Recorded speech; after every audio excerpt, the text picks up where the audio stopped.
Thank you. Baik, Shalom Bapak Jamhari, Shalom Ibu Fone.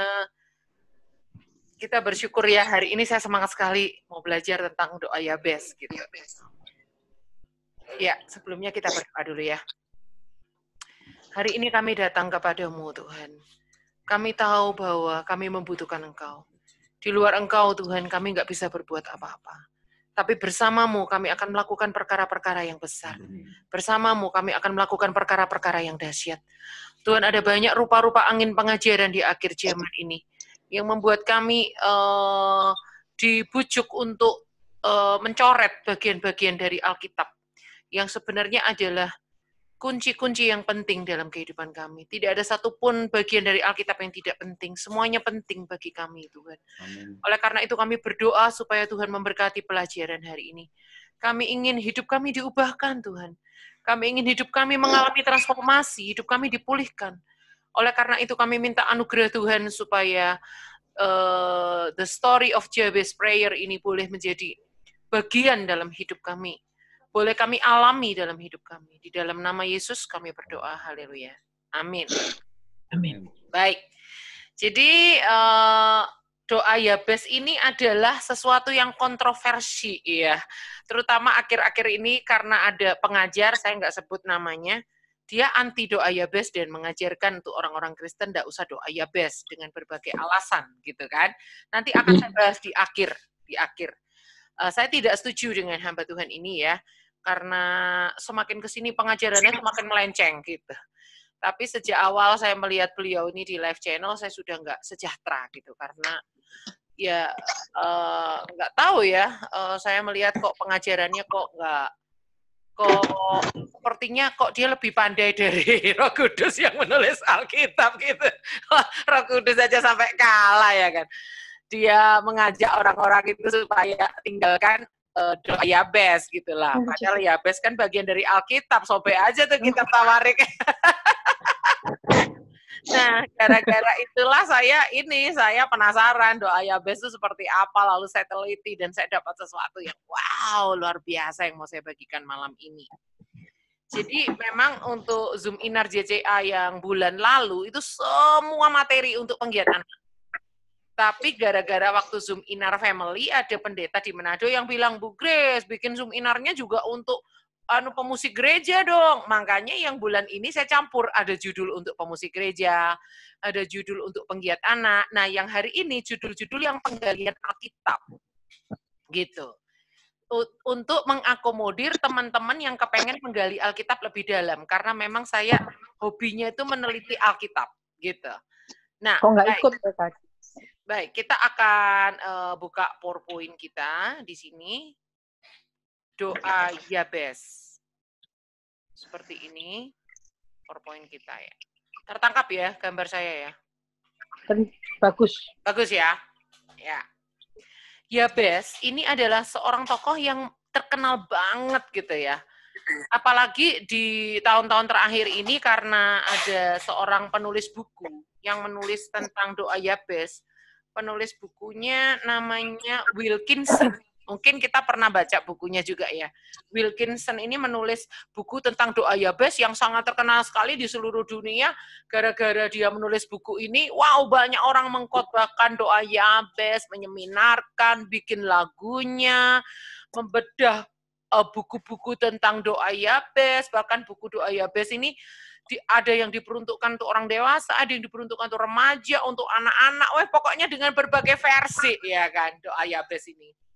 Nah, kita mau mengulik lebih dalam tentang doa Yabez. Kenapa Yabez ini terkenal? Karena dia itu mengalami pemulihan. Kalau dipikir-pikir ya, doa Yabez itu cuma terdiri dari 2 ayat loh di seluruh Alkitab. Cuma 2 ayat doang. Dari Kejadian sampai Wahyu ya cuma 2 ayat itu saja. Tetapi dikatakan di ayat 9, Yabez lebih dimuliakan daripada saudara. Kita baca dulu deh ayatnya ya. 1 Tawarik pasalnya yang keempat, ayat yang ke-9 sampai ayat yang ke-10. Hanya 2 ayat ini saja ya. Yabez lebih dimuliakan daripada saudara-saudaranya. Suaranya enggak kedengeran. Oh ya, suara saya enggak kedengeran? Enggak tuh, saya bagus tuh. Oh gitu ya? Kalau di Bu Fona kedengeran? Bagus. Oh, bagus kalau di Bu Fona. Sebentar ya. Iya. Sudah speaker USB semua tuh. Shalom. Kedengeran Pak Jamhari? Shalom. Pak Jamari mungkin Suara anunya. tidak kedengeran. Suaranya nggak kedengaran ya? Jangan-jangan Bapak akses jaringannya bermasalah nggak? Audionya sudah dinyalakan belum Pak? Audionya Bapak? Nggak Mungkin kedengaran ya? audionya apa tadi? Apakah audio Bapak? Message nih. Iya. Apakah audio Bapak sudah dinyalakan? Punya aku jelas banget. Ada. Sudah oke, sudah. Oh, sudah?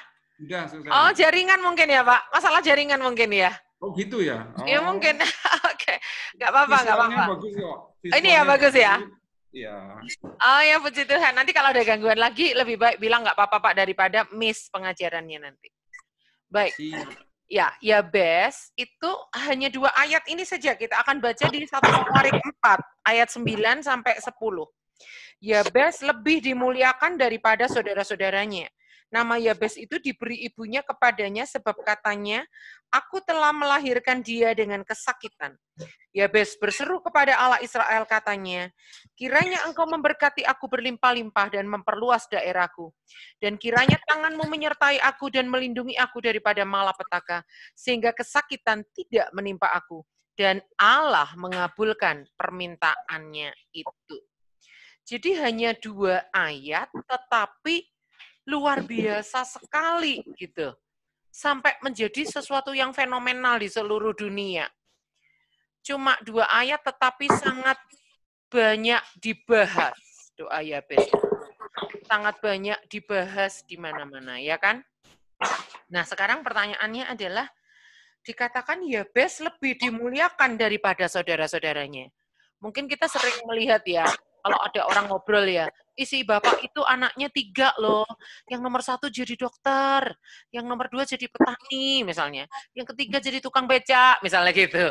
Wah, berarti yang paling dimuliakan yang dokter nih, pasti orang kaya nih, rumahnya besar, bagus kayak istana nih, penghasilannya karena dia dokter bedah sebulan bisa 50 juta nih, misalnya gitu kan. Nah, pertanyaan kita yang dikatakan dalam Alkitab lebih dimuliakan tuh dari segi apa? Apakah hartanya Yabes lebih banyak?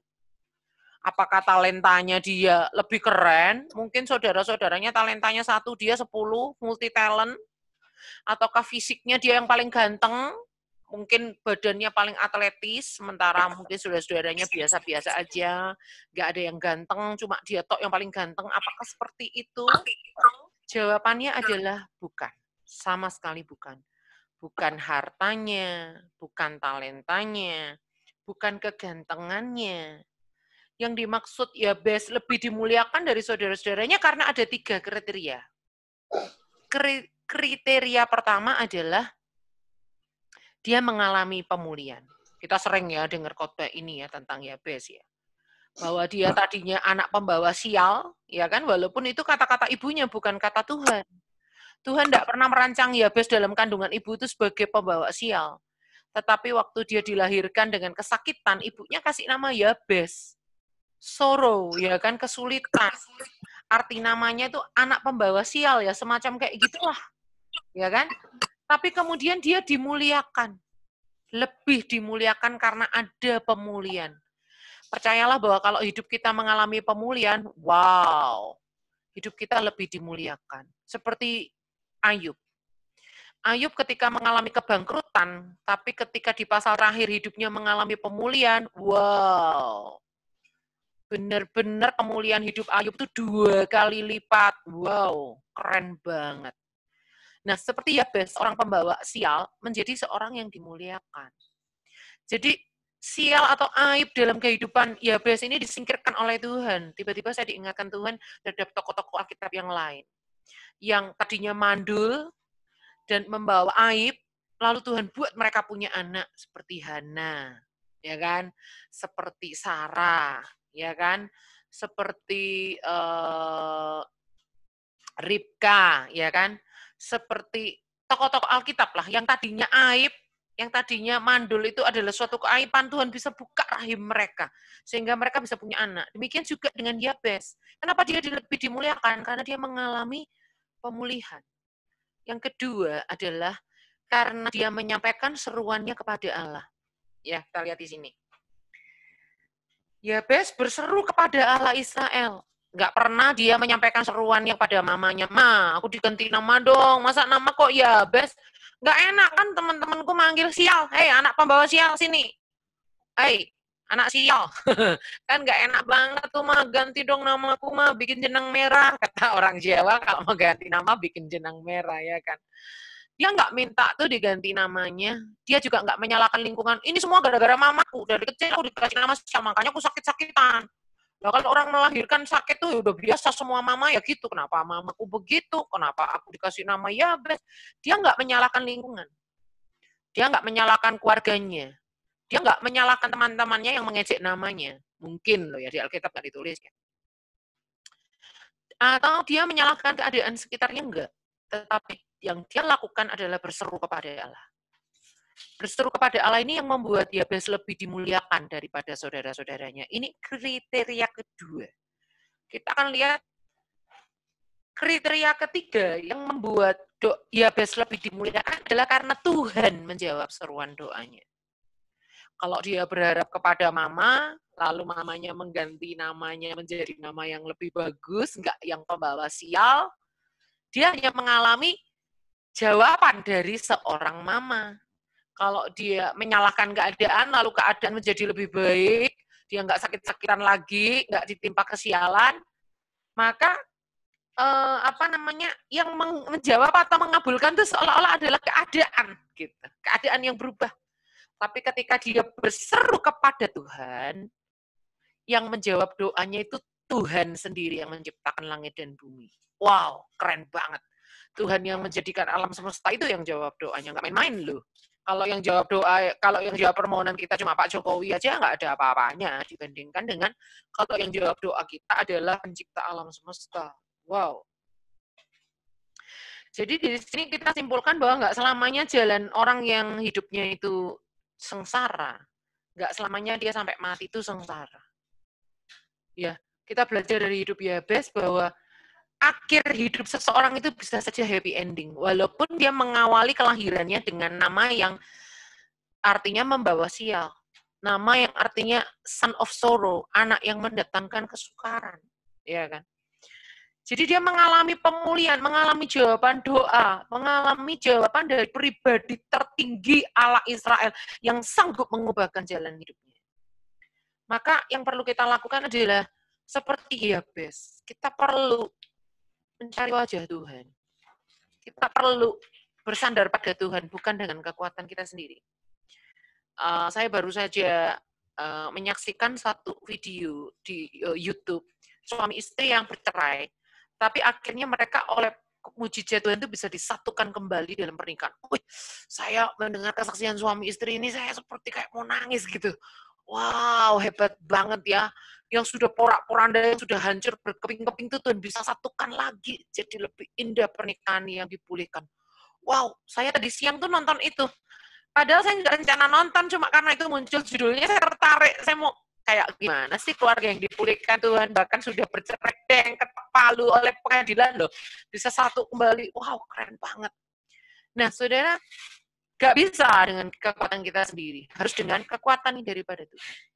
Baik. Kita lihat berikutnya adalah akhir hidup itu bisa happy ending, bisa mengalami pemulihan, perjumpaan dengan Tuhan, mengalami jawaban doa. Kenapa? Karena Tuhan itu sanggup. Nah, kalau Tuhan kita bukan Tuhan yang benar, Tuhan yang palsu, bukan pencipta tapi ciptaan, ya wajarlah kalau kita itu masa depan suram, akhirnya kita tidak mungkin mengharapkan happy ending dalam hidup kita, itu wajar. Tapi kalau kita punya Tuhan yang sanggup, kenapa kita nggak berpikir bahwa hidup kita bisa saja berakhir happy ending? Sampai akhir kita menutup mata, itu bisa berakhir dengan happy ending. Gitu. Baik. Jadi, Tuhan itu mau hidup kita itu berakhir dengan happy ending. Gitu. Nah, apa sih pokok-pokok doa Yabes? Pokok doa Yabes itu ada 4. Ya. 1. Berkatilah aku berlimpah-limpah. 2. Perluaslah daerahku. 3. Biarlah tanganmu menyertai aku. 4. Dan melindungi aku dari malapetaka. Sehingga kesakitan tidak menimpa aku. Saya nggak melanjutkan yang ini, saya hanya ambil intisarinya, minta penyertaan dan minta perlindungan. Itu beda loh, saudara. Penyertaan dan perlindungan itu beda loh, saudara. Pokok doa yang berbeda. Jadi ini intisari pokok doa Yabes ada dalam 4 hal ini. Ya. Kiranya Engkau memberkati aku berlimpah-limpah dan memperluas daerahku dan seterusnya ya, itu lagunya bagus banget lagunya itu. Nah, kita mau lihat yang berikutnya adalah kenapa sih Yabes ini menyampaikan pokok doa ini? Ya, pertama karena dia ingin mengalami pembalikan keadaan dalam hidupnya. Ada satu keadaan yang dia nggak bisa tolak. Masa dia lahir dengan kesakitan itu adalah permintaan dia, nggak mungkin dong. Masa ada anak bayi yang bilang, Tuhan, tolong kalau pas aku lahir, mamaku biar kesakitan, biar aku dapat nama jelek, seperti misalnya Yabes, nggak mungkin kan? Itu sesuatu yang nggak bisa ditolak kan. Tetapi dia meminta sama Tuhan pembalikan keadaan. Ya. Nah, berikutnya adalah karena ingin meminta pembalikan keadaan oleh karena Tuhan. Jadi saat itu terjadi, maksudnya gini, kalau aku mengalami pembalikan keadaan dan itu terjadi, maka Tuhan itu akan dipermuliakan. Kenapa Yabes itu menaikkan pokok doa ini? Karena setelah saya teliti, kata Yabes lebih dimuliakan daripada saudara-saudaranya. Kata lebih dimuliakan itu pakai kata kabat, yang artinya menyatakan kemuliaan Tuhan. Jadi keinginan Yabes dimuliakan itu bukan supaya, keinginan Yabes mengalami pembalikan keadaan itu biar bukan supaya dia itu bisa ngomong ke saudara-saudaranya. Misalnya seperti ini nih. Contoh nih ya. Yabes itu tadinya hidupnya penuh kesakitan, penderitaan, namanya aja besar of sorrow gitu. Maksudnya, wah anak yang membawa pemalapetaka, anak apes pembawa sial nih gitu kan. Terus dia mengalami pemulihan. Seandainya dia berdoa, Tuhan pulihkan hidupku gitu ya. Ketika Tuhan memulihkan, dia nggak ada pemikiran gini, lihat ya, nanti kalau aku dipulihkan, aku akan ngomong sama saudara-saudaraku, lihat nih hidupku nih, keren kan, makanya kalian jangan gitu dulu sama aku. Kesempatan untuk kembalikan keadaan itu untuk memberi bukti ke orang-orang, ini loh aku disertai Tuhan, ini loh Tuhan nolong hidupku, ini loh Tuhanku keren. Bukan seperti itu, tetapi ketika pemulihan itu terjadi, dia mau menyatakan ke orang-orang ini semua karena Tuhan. Kalau nggak Tuhan melakukan ini, nggak mungkin. Coba kalian lihat karya Tuhan yang besar dalam hidupku. Bukan untuk, tuh kan Kak, bener kan aku bilang, makanya Kakak jangan ngejek aku. Tuhan mau bisa memulihkan hidupku, sebenarnya lebih hebat kan dari Kakak, aku lebih kaya kan, sekarang lebih cantik kan, lebih ini kan, gitu. Tidak seperti itu, sama sekali tidak. Karena kata kabat di sini artinya adalah untuk kemuliaan Tuhan. Untuk menyatakan kemuliaan Tuhan, bukan untuk bangga-banggaan atau merendahkan atau membalas para pengejek. Kita bisa bayangkan kehidupan Yabes sebelum dia dimuliakan dan Tuhan menjawab doanya, itu hidupnya penuh dengan malapetaka, ya kan? Dan melindungi aku daripada malapetaka, sehingga kesakitan tidak menimpa aku. Pokoknya hidupnya itu penuh dengan malapetaka dan kesakitan. Kenapa bisa begitu, saudara? Karena kuasa perkataan. Ketika orang mengatakan, Yabes, pembawa sial itu terjadi beneran. Sesuai perkataan orang-orang, karena namanya aja udah sial, gitu. Karena namanya aja udah sial, makanya itu terjadi sesuai dengan yang dikatakan. Ada satu kuasa perkataan di situ. Tetapi doa Yabes ini dia tidak meminta diganti nama, tetapi doanya ini bisa membuat tudung sehingga semua kutukan-kutukan yang ditujukan kepadanya itu tidak terjadi. Tuhan itu nggak dibatasi hanya karena harus ganti nama dan sebagainya. Tuhan bisa melakukan yang lebih dahsyat dalam hidup Yabes. Kita lihat di sini, keinginan Yabes, doa Yabes itu adalah bukan untuk bangga-banggaan, tapi bukan juga untuk merendahkan para pengejek yang selama ini sudah mengejek dia. Nah, kita lihat di sini, ternyata ada 5 kataku di dalam doa Yabes. Ya kita hitung ya. Yabes lebih dimuliakan daripada saudara-saudara. Dalam doanya aja ya. Kiranya engkau memberkati aku. 1 ya, muncul kata aku ya. Berlimpah-limpah dan memperluas daerahku. Wah, muncul kataku lagi nih. Dan kiranya tanganmu menyertai aku. Wah, muncul 5 kata ketiga nih aku. Dan melindungi aku. Wih, aku lagi nih, aku yang keempat. Sehingga kesakitan tidak menimpa aku. Wih, aku yang kelima gitu kan. Banyak orang yang anti doa Yabes ini menganggap Yabes ini egois. Yabes ini adalah egosentris. Yabes ini dikit-dikit aku, dikit-dikit aku. Doa tuh doa syafaat dong. Doa pribadi. 5 lagi kata aku. Cuma kalimat banyak pendek kata akunya aja ada 5. Wih, Yabes terlalu mengagung-agungkan diri sendiri. Egosentris nih Yabes nih. Banyak orang yang mengkritik doa Yabes seperti itu. Tetapi saya punya pandangan yang lain seperti ini. Yabes tuh tahu betul bahwa cara Tuhan bekerja itu tidak cuma lewat orang banyak, tapi salah satunya adalah lewat 1 orang. Memang Tuhan akan hadirkan tim nanti. Memang Tuhan akan menghadirkan tim, tetapi bekerjanya startnya itu dari 1 orang dulu. Contoh, Yunus. Tuhan pakai untuk memenangkan Niniwe. Contoh, Abraham. Dari 1 orang Abraham saja. Menjadi bapak buat orang beriman. Contoh, Yusuf. Cuma 1 Yusuf ada. Tapi Tuhan bisa pakai Yusuf untuk menyelamatkan cikal bakal bangsa Israel. Contoh Esther, 1 Esther aja Tuhan nggak butuh 100 Esther, Tuhan nggak butuh 10 Esther, 1 Esther saja. Tuhan bisa pakai untuk menyelamatkan bangsa Israel dari pembantaian di zaman itu. Jadi, Yabes ini tahu bahwa Tuhan itu bisa memakai seseorang saja.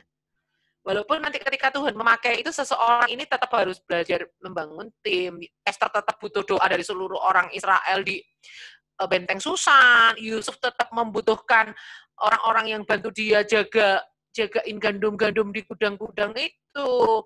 Abraham tetap membutuhkan Sarah istrinya, tetap bekerja sama dengan Ishak, tetap melakukan perjalanan keluar dari Ur itu nggak sendirian, dia dengan family-nya dan sebagainya. Jadi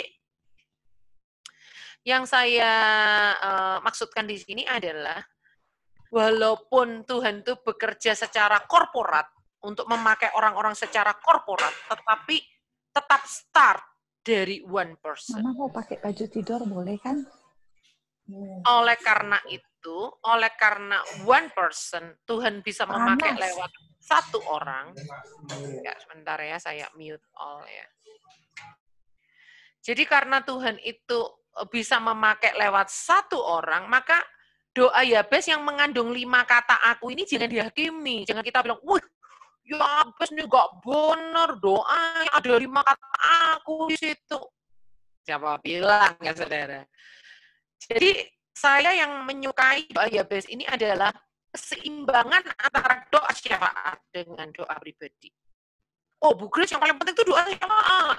Kita mendoakan orang-orang di sekitar kita. Baru setelah itu, tuayannya kita akan doa-doa pribadi kita dijawab benar. Tetapi kita belajar dari Yabes bahwa kedekatan kita dengan Tuhan itu membuat kita juga tidak canggung untuk menaikkan doa pribadi. Karena orang-orang yang terlalu sombong rohani dalam tanda kutip itu seolah-olah kalau doa pribadi kayak nggak rohani gitu. Doa itu harus selalu syafaat gitu. Doa untuk presiden, untuk Indonesia, untuk untuk bangsa negara, untuk kota gitu kan. Doa itu untuk Pak RT, Pak RW gitu kan. Untuk Pak Pendeta, untuk timer gitu kan. Kalau doa untuk diri sendiri itu seolah-olah kayak nggak rohani, doa untuk diri sendiri, egois, nggak boleh. Siapa bilang, saudara? Keseimbangan antara doa syafaat dengan doa pribadi itu penting. Kenapa kita juga perlu doa pribadi? Karena Tuhan itu mau pakai hidup kita untuk jadi berkat bagi banyak orang. Jadi apa yang jadi kelemahan kita doa Tuhan, tolong. Aku masih lemah di sini, bantu aku keluar dari kelemahanku ini. Doa pribadi bukan berarti Tuhan, semuanya pribadi, ya, rumah pribadi, mobil pribadi, bukan itu ya. Bukan itu ya. Bukan kunci kehidupan, kunci rumah, kunci mobil, kunci, bukan itu. Maksudnya bukan doa pribadi yang kayak gitu, yang hanya sekedar minta kemewahan, kehidupan yang mewah gitu, bukan. doa pribadi itu adalah, ini loh Tuhan kelemahanku, aku yang keluar dari kelemahan ini. Terus misalnya gini, Tuhan beri aku kesempatan untuk berkat, buka itu untuk hidupku. Kalau doa kayak gitu tuh nggak apa-apa. Karena apa? Orang yang rohani itu menganggap hanya doa syafaat yang rohani, sementara doa pribadi itu nggak boleh. Siapa bilang, saudara? Kita belajar dari Yabes, bahwa Yabes itu juga mengenal yang namanya doa pribadi. Karena apa? Tuhan memakai itu lewat satu orang, seseorang. Contoh Abraham, Yusuf. Ya, selama doa-doa pribadi kita itu bukan untuk egonya kita sendiri, bukan untuk nafsu kita sendiri, tapi sama doa pribadi kita itu untuk kepentingan kerajaan Allah, it's okay, justru disarankan. Jadi yang dibahas oleh para penulis Perjanjian Baru adalah kenapa doa itu nggak dijawab? Karena untuk memuaskan nafsumu. Nah, itu yang nggak boleh. Doa pribadi yang untuk memuaskan nafsu kita, itu yang nggak boleh. Makanya doa-doa kayak gitu memang nggak jauh, nggak gubris doa-doa kayak gitu. Tapi kalau kita doa untuk diri sendiri, tetapi ending-endingnya untuk kemuliaan Tuhan, kalau hidupku berubah, kalau hidupku pulihkan, Tuhan dimuliakan, kenapa tidak? Kita harus selipkan doa pribadi di samping doa siapa, gitu ya. Baik. Kita lihat berikutnya, mengapa doanya ini ditujukan kepada Allah Israel. Kita lihat lagi ayatnya ya. Yabes berseru kepada Allah Israel. Kenapa kok nggak ditulis Yabes berseru kepada El Shaddai? Atau Yabes berseru kepada El Roi, El Nisi, El apalagi, El Shaddai, El apalagi. Enggak tuh, ditujukannya kepada Allah Israel. Kenapa, saudara? Wow, waktu saya renungkan ini, saya dapat rema yang luar biasa yang mau saya bagikan. Ternyata, nama Israel itu adalah nama kedua yang diberikan oleh Tuhan kepada Yakub. Ketika Yakub ini bergumul dengan malaikat Allah, terus malaikat Allah tanya, siapa namamu? Namaku Yakub. Mulai sekarang kamu akan diberi nama Israel. Yakub itu artinya penipu. Israel itu artinya pangeran, pemenang. Artinya menang nggak harus dengan cara nipu loh ya. Menang nggak harus dengan cara menjegal loh ya. Menang itu karena kamu adalah pangeran. Menang secara posisi. Udah pangeran tuh pasti menang. Israel itu artinya pangeran, pemenang gitu kan. Jadi waktu Yabes berdoa kepada Allah Israel, saya diingatkan oleh Roh Kudus waktu meneliti ayat ini, bahwa Israel ini nggak sembarangan Allah Israel. Tadinya disebut Allah Abraham, Allah Ishak, Allah Yakub. Tapi sekarang ini disebut Allah Abraham, Allah Ishak, Allah Israel. Gitu.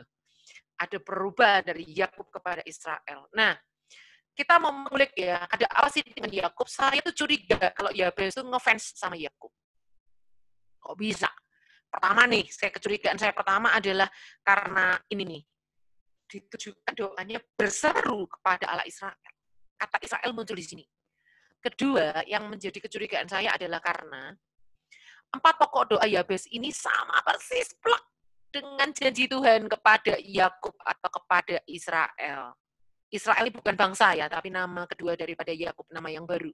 Yuk, kita buka di Kejadian 28. Wow, waktu saya dapat ini dari Tuhan, saya seperti mau lompat, saudara, karena benar-benar keren Tuhan itu. Jadi ternyata, saudara, 4 pokok doa Yabes itu bukan Yabes yang mencetuskan paling pertama. Ada orang sebelumnya yang mendapat janji Tuhan. Jadi pencetus 4 pokok doa Yabes itu adalah Tuhan sendiri sebenarnya. Yang dicetuskan Tuhan kepada Yakub ketika Yakub bertidur beralaskan batu sebagai bantalnya. Dia melihat malaikat Tuhan turun naik. Kita lihat Kejadian 28 ayat 13. Berdiri Tuhan di sampingnya. Maksudnya ketika dia bermimpi itu Tuhan berdiri di sampingnya dan berfirman, Akulah Tuhan Allah Abraham nenekmu dan Allah Ishak, tanah tempat engkau berbaring ini akan kuberikan kepadamu dan kepada keturunanmu. Keturunanmu akan menjadi seperti debu tanah banyaknya, dan engkau akan mengembang ke sebelah timur, barat, utara, selatan, dan olehmu serta keturunanmu semua kaum di muka bumi akan mendapat berkat. Sesungguhnya aku menyertai engkau, dan aku melindungi engkau kemanapun engkau pergi, dan aku akan membawa engkau kembali ke negeri ini, sebab Aku tidak akan meninggalkan engkau, melainkan tetap melakukan apa yang kujanjikan kepadamu. Berarti kan ada 4 pokok doa Yabes di sini. Wow, pokok doa yang seperti apa nih? Tapi bukan pokok doa Yakub loh ya, tetapi ini adalah janji Tuhan kepada Yakub. Kita lihat di sini yang pertama adalah memberikan tanah Kanaan, memberikan berkat keturunan yang banyak seperti debu tanah banyaknya. Kira-kira kalau Tuhan itu melakukan ini ya, janji Tuhan akan memberikan kepada tanah Kanaan, sama nggak itu dengan pokok doa Yabes yang pertama? Berkati aku berlimpah-limpah. Sama ya? Sama ya? Kan kalau keturunan banyak itu berlimpah-limpah tuh. Terus Tuhan menjanjikan kepada Yakub bahwa akan mengalami perluasan area, engkau akan mengembang ke timur, barat, utara, selatan, supaya oleh keturunanmu semua kaum di muka bumi mendapat berkat. Jadi pokok doa, janji Tuhan yang kedua kepada Yakub itu sama dengan pokok doa Yabes. Perluaslah daerahku. Di sini kan Tuhan ngomong, akulah Tuhan Allah Abraham, nenekmu dan Allah Ishak. Tanah tempat engkau berbaring ini akan kuberikan kepadamu dan kepada keturunanmu. Itu kan berkat berlimpah-limpah ya. Keturunanmu akan menjadi seperti debu tanah banyaknya. Itu kan berkat ya. Nah ini yang perluasan area nih. Dan engkau akan mengembang ke sebelah timur, barat, utara, selatan. Bahkan rumus pada Abraham terjadi lagi kepada Yakub. Bahwa engkau diberkati supaya olehmu kaum di muka bumi mendapat berkat. Diberkati itu tidak titik, tapi supaya jadi berkat. Ini masih satu kalimat dengan mengembang ke timur, barat, utara, selatan, supaya keturunanmu mendapat berkat. Supaya oleh kaummu, oleh keturunanmu, semua kaum mendapat berkat. Ini rumus. Rumus adalah diberkati untuk memberkati. Jadi perluasan area ini ada hubungannya dengan berkat yang lebih besar. Nih saya kasih gambar ya supaya jelas ya. Saya akan gambarkan di sini ya. Grace. Ya. Gimana Bu? Sometimes your voice kadang itu suaramu putus-putus berebet-berebet gitu loh. Oh iya ya. Oh iya Benar ya. Pak. Benar Pak Jamhari ya? Pak Jamhari sama? Pak Jamhari, apakah suara saya terkadang timbul tenggelam ya? Betul gerebet, cuma masih bisa dicerna, 100% Oke. masih. Iya, ya, tapi saya jelek itu, Grace. Di rekamannya jelek, Grace. Oh ya, saya mute aja dulu ya. Saya mute semua supaya suara saya lebih jernih ya. Baik, jadi kayak gini saudara, saya akan gambarkan seperti ini ya. Ini misalnya nih ya, saya itu berkatnya cuma segini nih. Maka saya hanya bisa memberi berkat ke orang-orang di sekitar saya itu cuma misalnya saya berkatnya itu dikasih Tuhan berkat tuh 10. Maka saya cuma bisa memberkati itu paling banyak 5 orang. Tapi ketika Tuhan itu memberi berkat yang lebih besar, misalnya berkatnya saya itu segini nih. Berkati berlimpah-limpah kan, berkat saya lebih besar lagi nih. Maka Tuhan itu akan memakai saya untuk area yang lebih besar lagi, kapasitasnya sudah ditambah. Misalnya nih, ada perusahaan itu ngasih sembako ke hamba-hamba di pedesaan itu cuma bisa 10 sembako.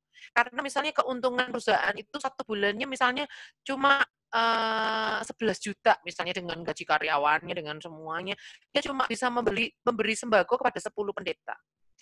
Tetapi ketika Tuhan memberkati dia dengan 30 juta, 3 kali lipatnya ya, misalnya 33 juta, ternyata dia bisa mulai memberkati pendeta-pendeta di pedesaan itu 30 orang. Tapi ketika Tuhan memberkati lagi perusahaannya, dia itu bisa keuntungannya 100 juta.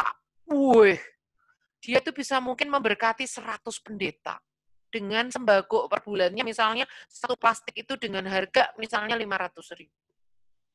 Lah kalau dia dikasih Tuhan berkat, wih, 1 M. Ngerti ya di sini? Jadi yang namanya perluasan area itu nggak bisa lepaskan kaitannya dengan berkat yang lebih berlimpah. Berkat berlimpah ini bukan untuk supaya kita tingkat lifestyle kehidupan kita itu lebih naik, atau tadinya misalnya kalau rekreasi di hotel Melati, berikutnya kalau rekreasi di hotel bintang 5, bukan itu, tapi jumlah area orang yang diberkati ini jauh lebih besar lagi kalau kita diberkati lebih berlimpah lagi, gitu loh. Jadi pokok doa kedua kan, berkati aku berlimpah-limpah, perluaslah daerahku, itu maksudnya sama seperti Yakub ini, Tuhan janji sama Yakub, kamu akan mengembang ke utara, selatan, barat, timur. Kenapa? Karena kamu akan jadi berkat bagi kaum-kaum yang lebih besar lagi. Jadi ketika kita meminta Tuhan, berkati aku Tuhan, supaya aku jadi berkat untuk wilayah yang lebih gede lagi Tuhan. Berkati aku Tuhan, tambahkan kapasitasku Tuhan, karena aku tahu Tuhan mau bawa aku untuk sesuatu yang lebih besar lagi. Tuhan mau perluas daerah ke utara, selatan, barat, dan timur. Wow, saya pernah bikin materi ini, doa Yabes ini, untuk anak-anak. Untuk sil sekolah di Libran, sesi paling akhir itu more than conqueror, lebih dari pemenang. Nah, memang judul silnya itu more than conqueror. Tetapi sesi 5 itu nama sesinya sama dengan judul sil itu, more than conqueror atau lebih dari pemenang. Waktu saya menggumuli mau apa, Tuhan bilang doa Yabes. Terus Bapak Ibu tahu nggak doa Yabesnya kayak apa tuh, KKR anak? Saya nggak pakai cerita, nggak pakai apa-apa. Tapi pakai metode apa namanya itu celebration. Jadi kita pakai putaran sapu tangan, kita pakai pom-pom, kita pakai bendera-bendera, kita pakai apa. Jadi anak-anak berjalan tuh dari sini ke sana. Waktu berkati aku berlimpah-limpah, kita misalnya pakai hujan. Kita nyanyi lagu-lagu yang tentang hujan berkah, tentang apa, sambil dari jalan dari sini ke sana, anak-anak membayangkan Tuhan memberkati kita seperti hujan deras, kita nyanyi lagu tentang hujan-hujan, terus kita kelompok ini pakai bendera-bendera, sampai sana kita nyebrang lagi ke sini. Pokok doa kedua, perluaslah daerahku, kita nyanyi dari utara ke selatan, kita nyanyi lagu ini tentang utara, selatan, barat, timur.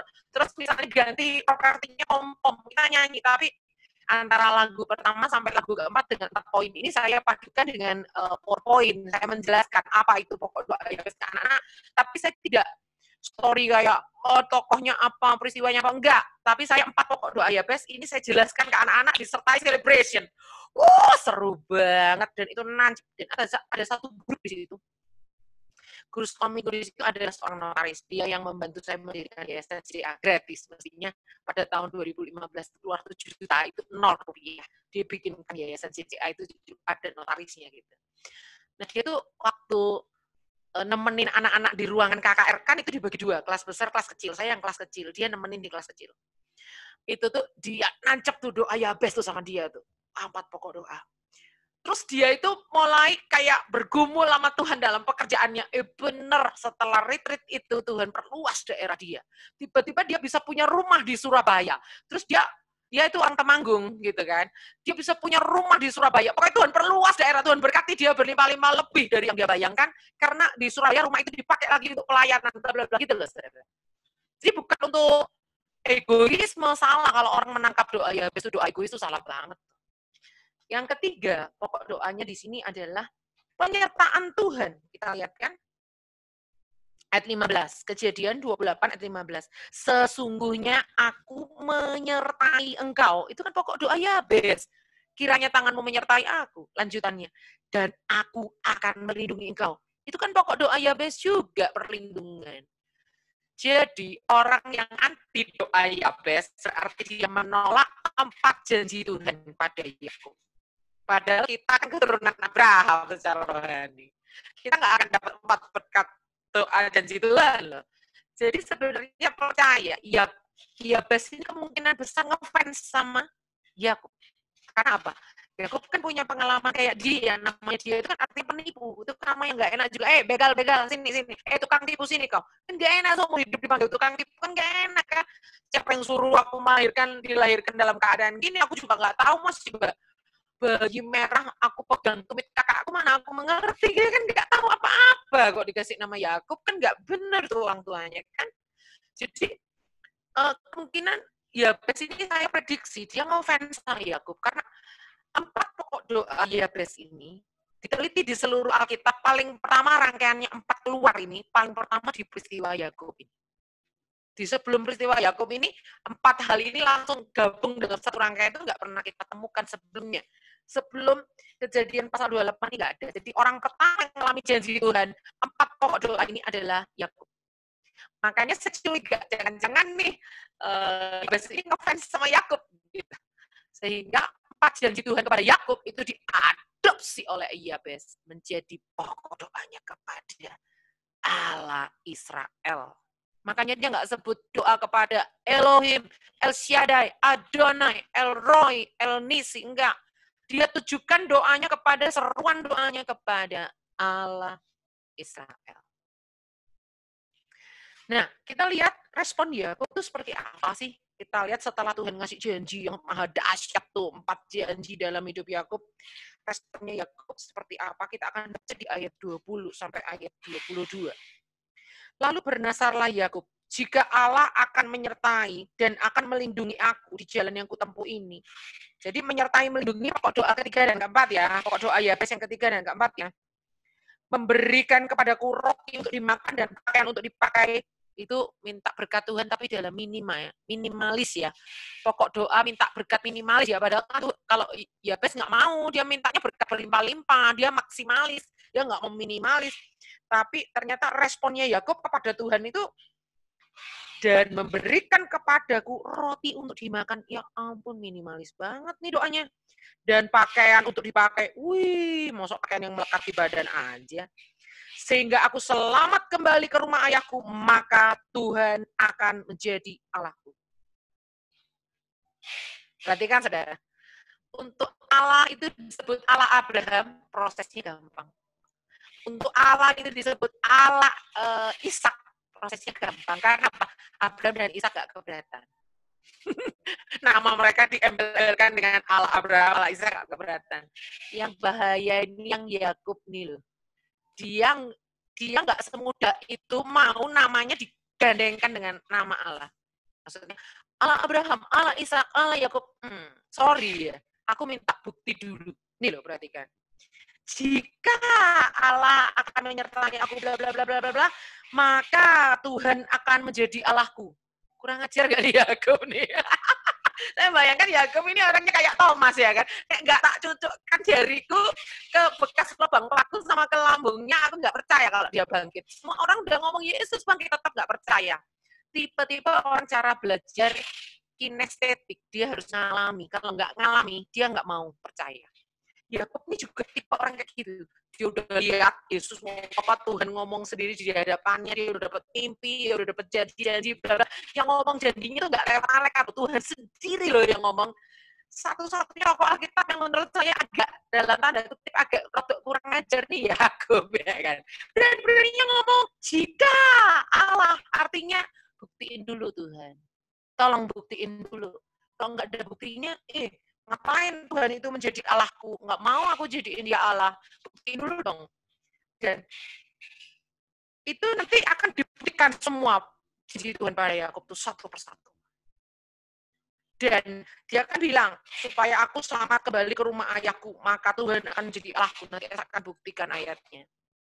Ternyata sebelum dia pulang ke rumah ayahnya pun, dia sudah nyerah. Dia sudah tahu Tuhan jawab semua janjinya. Tuhan genapi semua janji dalam hidupnya. Sampai dia sebelum ketemu ayahnya pun, dia sudah dirikan tugu di tempat yang sama. Dia menyebut Allah itu adalah Allah Yakub. Wow, untuk jadi panggilan Allah Israel, Allah Abraham, Allah Ishak, nggak masalah. Tapi untuk disebut Allah Yakub atau Allah Israel, itu nggak semudah itu Yakub itu prosesnya. Dia minta bukti dulu. Dia adalah orang yang harus ngalami dulu baru percaya. Kayak gitu ya. Kita lihat berikutnya ya. Kita lihat berikutnya di sini. Dia katakan, roti dan pakaian seadanya. Bandingkan dengan Yabes. Kalau Yabes dia nggak mau niru nih yang roti dan pakaian seadanya nih. Karena Yabes itu mungkin dia bukan ngefans pada Yakubnya, tapi dia ngefans pada Allahnya. Yakub ini loh yang memberi janji yang sangat keren bahwa engkau akan mendapat tanah, bahwa keturunanmu akan banyak, bahwa engkau akan mengembang. Makanya Yabes nggak mau tuh. Berkatilah aku dengan roti dan pakaian seadanya. Oh, nggak mau Yabes. Dia doanya berkati berlimpah-limpah. Kalau responnya Yakub beda. Jika ini maka aku begini, jika engkau melakukan ini seperti yang kau janjikan ini, aku selamat sampai ke rumah ayahku, aku dapat roti dan pakaian seadanya, terus aku dijagai, dilindungi, disertai, ya udah deh, maka Tuhan akan menjadi Allahku. Beda banget ya dengan Yabes ya, walaupun 4 pokok doa, 4 janji Tuhan pada Yakub itu menjadi 4 pokok doa Yabes, khusus berkati berlimpah-limpah ini enggak sama. Yabes enggak mau kalau yang berkat seadanya. Nah, kita mau bandingkan, apakah janji Tuhan kepada Yakub itu digenapi apa enggak? Kita lihat satu-satu ayatnya ya. Kejadian 34. Kejadian 34 ayat 18. Jangan-jangan salah ayat. Bentar ya, saya lihat makalahnya ya. Kadang-kadang saya itu punya kelemahan, saudara. Yaitu angka-angka, jadi saya harus... Kejadian, oh iya benar-benar. Kejadian 34 ayat 18. Lalu Hemor dan Sikem anak Hemor menyetujui usul mereka. Bukan sini ya, salah ini ya. Harusnya sebidang tanah dengan harga 100 kesita dibeli di tanah Sikem, di Kanaan. Coba saya cari ayatnya itu salah tuh ya. Jadi, bentar saya cari ayatnya. Ayatnya salah ini.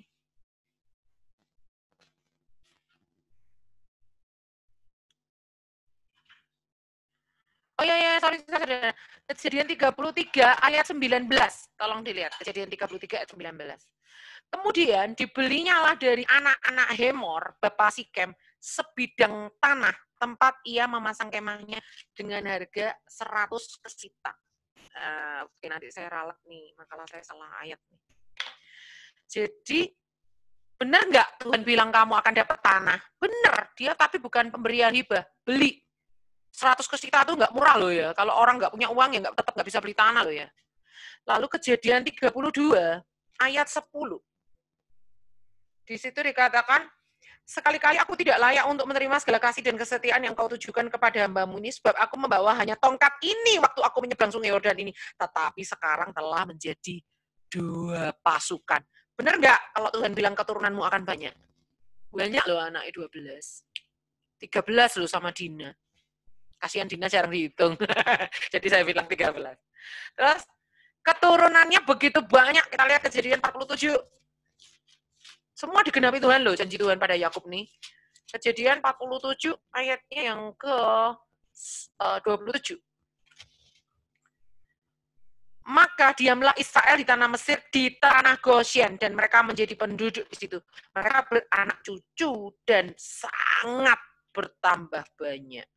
Wih, benar-benar digenapi Tuhan loh, anak cucunya banyak loh. Terus kita lihat Kejadian 47 ayat 11. Yusuf menunjukkan kepada ayahnya dan saudara-saudaranya tempat untuk menetap dan memberikan kepada mereka tanah milik di tanah milik loh ya, bukan hak pakai loh. Hak milik loh ini, bukan hak guna loh ini. Di tanah Mesir, di tempat yang terbaik di negeri itu, di tanah Rameses, seperti yang diperintahkan Firaun. Ekspansi loh. Mereka ekspansi sampai ke luar negeri loh. Ekspansi sampai ke Mesir. Jadi tanah yang di Sikem tadi udah dibeli, mereka udah punya tanah di Sikem, mereka ekspansi ke Mesir, dapat tanah Goshen, tanah milik loh itu. Itu kan ekspansi, pengembang utara, selatan, barat, dan timur. Lanjut. Yakub menjadi berkat di rumah Laban. Dan kamu akan menjadi berkat kan, salah satu janji Tuhan tadi kan itu kan, bahwa kamu akan menjadi berkat, beneran, gara-gara Yakub di rumah Laban itu diberkati. Kita lihat Kejadian 30 ayat 27. Di situ berkata seperti ini. Tetapi Laban berkata kepadanya, sekiranya aku mendapat kasihmu, telah nyata kepadaku bahwa Tuhan memberkati aku karena engkau. Wow. Dan keturunan Yakub jadi berkat buat dunia enggak? Oh ya jelas, lewat Yusuf lah. Seluruh dunia saat itu terhindar dari bahaya kelaparan karena mereka pada beli gandum di Mesir semua. Di Mesir semua kan. Kejadian 41 ayat 56 sampai 57. Kelaparan itu merajalela di seluruh bumi. Maka Yusuf membuka segala lumbung dan menjual gandum kepada orang Mesir sebagai hebat kelaparan itu di tanah Mesir. Juga dari seluruh bumi datanglah orang ke Mesir untuk membeli gandum dari Yusuf sebagai hebat kelaparan itu di seluruh bumi. Jadi berkat buat seluruh dunia enggak? Iya. Digenapi enggak janji Tuhan pada Yakub? Jelas. Digenapi. Lalu dia dapat penyertaan Tuhan apa enggak? Oh iya. Dia dapat perlindungan sama Tuhan apa enggak? Oh iya, terbukti ya. penyertaan Tuhan adalah walaupun upah ini ayatnya banyak, kita nggak baca, saya jelaskan aja di makna ada. Jadi walaupun upahnya itu dicurangi oleh Laban, diubah 10 kali, dia tetap disertai Tuhan. Waktu Laban mencurangi, jadi dia nggak pamitan, langsung meninggalkan mertuanya, dia bawa harta bendanya dia sendiri, yang punya haknya dia. Tuhan itu waktu Laban mengejar, Laban itu dicegat sama Tuhan. Dikasih tahu sama Tuhan, jangan mengata-ngatai Yakub. Wih, dibela loh sama Tuhan. 10 kali upahnya diubah, tapi Tuhan tidak membiarkan secuil pun dari upahnya itu yang tertinggal. Dia bisa pergi bawa upahnya semua. Itu kan kalau nggak perlindungan Tuhan nggak mungkin, ya kan? Penyertaan kalau nggak disertai Tuhan nggak mungkin. Apakah dia mengalami perlindungan Tuhan? Iya. Kita lihat di Kejadian pasal 31 ayat 7. Kita lihat di Kejadian 31 ayat 7.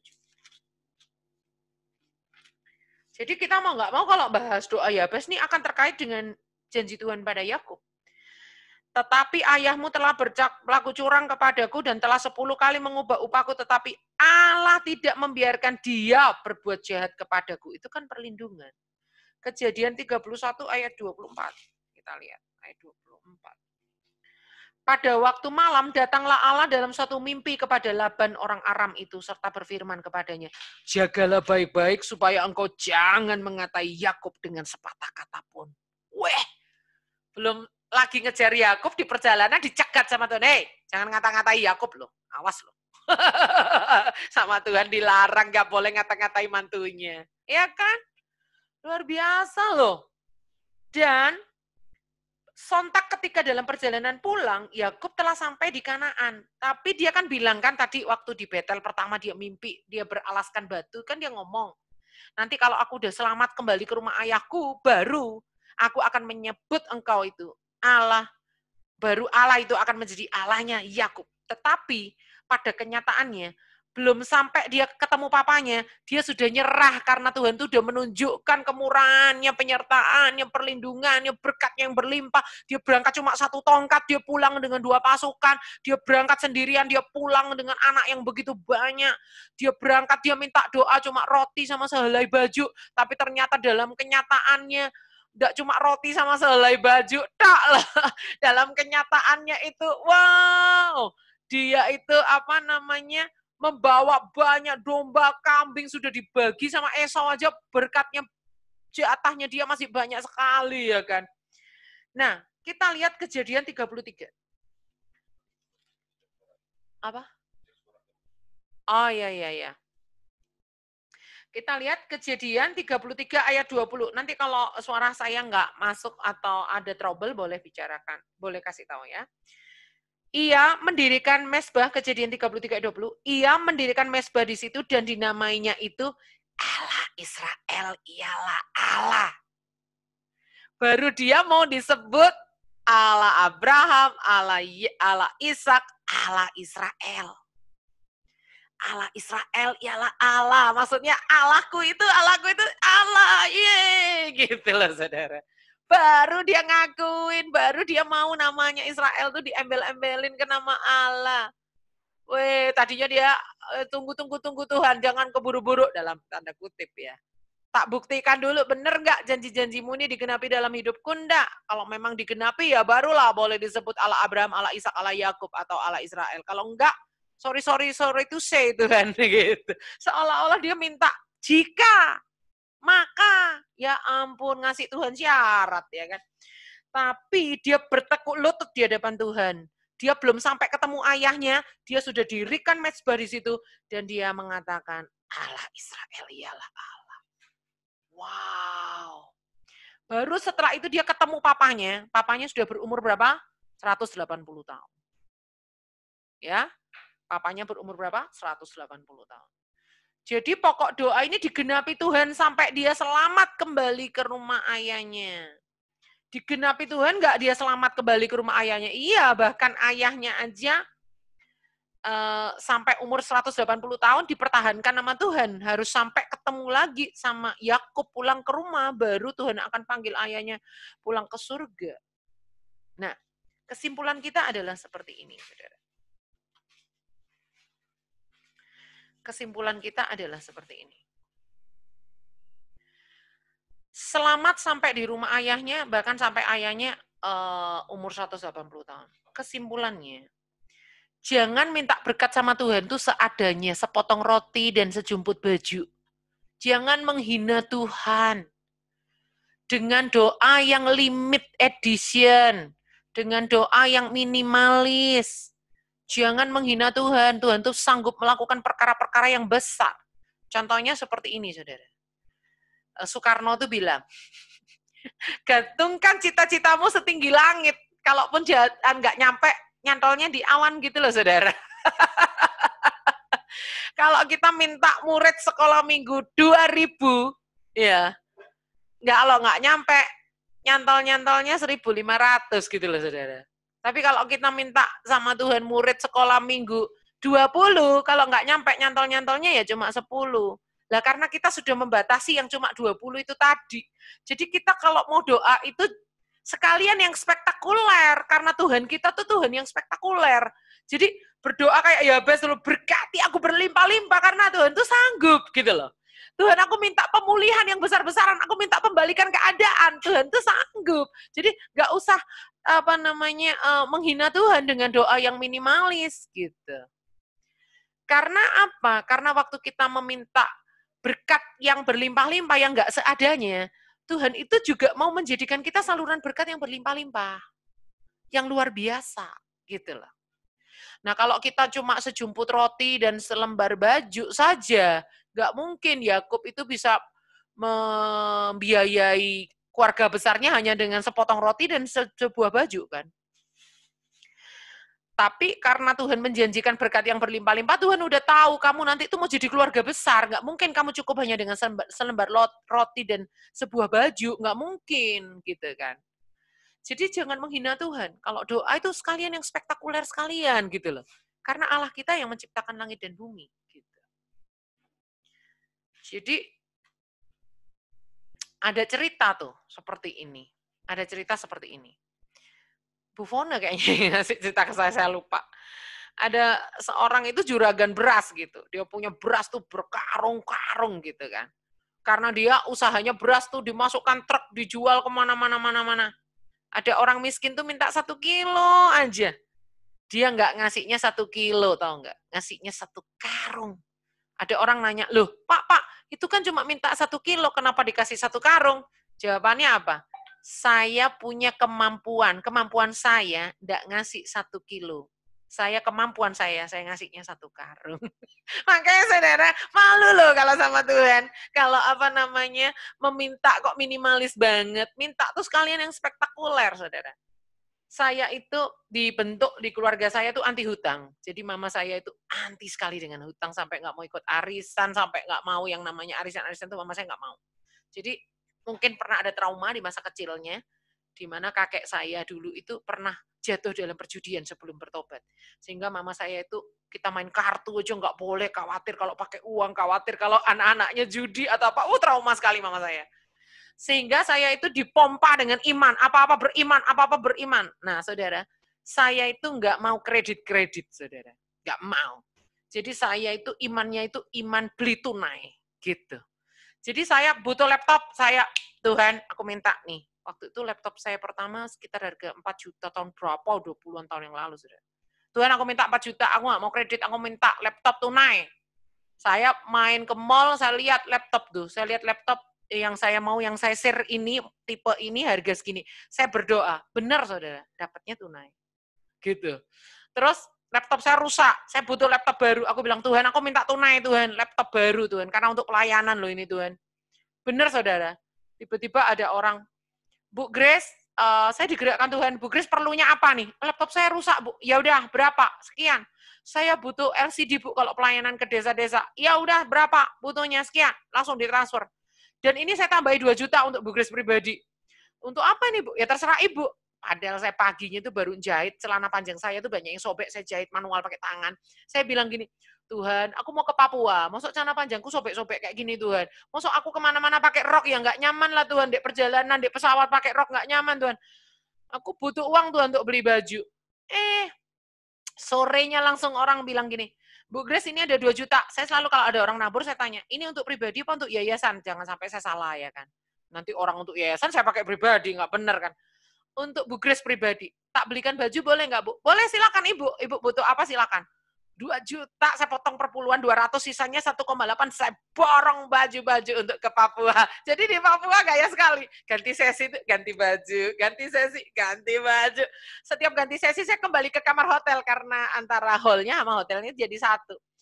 Pembicara lain, kemana Bu Grace? Kamar mandi? Enggak, aku ke kamar. Ngapain? Ke hotel lagi, kamar hotel lagi. Oke, bentar lagi sesi lagi. Ganti baju dong. Gaya sekali gitu kan. Nah itu loh saudara. Saya tuh kalau berdoa sama Tuhan, saya nggak mau yang Tuhan kasih uang yang sedikit gini Tuhan, untuk cicilan gini-gini, saya nggak mau. Tuhan, aku mau beli yang tunai, aku nggak mau banyak utang-utang ini, kredit-kredit bikin pusing, nggak bisa tidur lah punya utang. Aku mau yang tunai, beli ini tunai, beli ini tunai. Nah, sesuai doa kita, karena Tuhan itu kan sanggup. Masa doa sama Tuhan kok doa kredit kan malu-maluin. Punya Tuhan hebat kok malu-maluin kayak gitu ya kan. Nah, saudara, paling bahaya sekali kalau misalnya saya cerita kayak gini, orang menganggap, oh ini berarti Bu Grace ini teologi kemakmuran nih. Gitu ya saudara. Enggak seperti itu juga saudara. Karena saya mau bahas yang di PowerPoint enggak ada, tapi di makalah ada kayak gini saudara. Ada orang-orang yang menolak doa Yabes. Ya. Nah, menolak doa Yabes ini saya tentang habis-habisan. Karena ada 3 alasan. Yang pertama, doa Yabes itu berasal dari Alkitab. Kita harus punya yang namanya keabsahan Alkitab. Kita harus punya konsep bahwa Alkitab itu tidak bersalah. Alkitab itu tidak mengandung kontradiktif. Alkitab itu adalah firman Allah, bukan mengandung firman Allah atau berisi firman Allah. Alkitab itu adalah firman Allah. Dari kata pertama di Kejadian sampai kata terakhir di kitab Wahyu. Bukan berarti sempurna terjemahannya. Mungkin terjemahannya tetap ada kelemahan-kelemahan ya saudara. Tetapi kita harus punya inerensi atau pandangan bahwa Alkitab itu absah. Sehingga orang yang menolak doa Yabes, itu saya curiga dia itu tidak punya konsep bahwa Alkitab itu absah. Jadi kalau misalnya ada buku rohani di sini, saya juga penulis buku. Jadi kalau ada buku rohani di sini, lalu ada Alkitab di sini, ini masing-masing punya kualitas. Tidak ada buku apapun, buku rohani secanggih apapun yang bisa mengalahkan kualitas daripada Alkitab. Karena keabsahan Alkitab ini on the top, tertinggi. Tidak ada yang bisa mengalahkan. Yang kedua, dikatakan dalam firman Tuhan tadi, Tuhan mengabulkan doa Yabes. Jadi kalau kita anti doa Yabes, sama aja kita mempersalahkan. Loh, Tuhan kok mengabulkan doanya? Benar nggak? Benar nggak? Kan dikatakan maka Tuhan mengabulkan permintaannya itu. Kalau kita anti doa Yabes, sama aja kita nyalahkan Tuhan. Loh Tuhan, doa Yabes itu nggak benar, kenapa engkau kabulkan?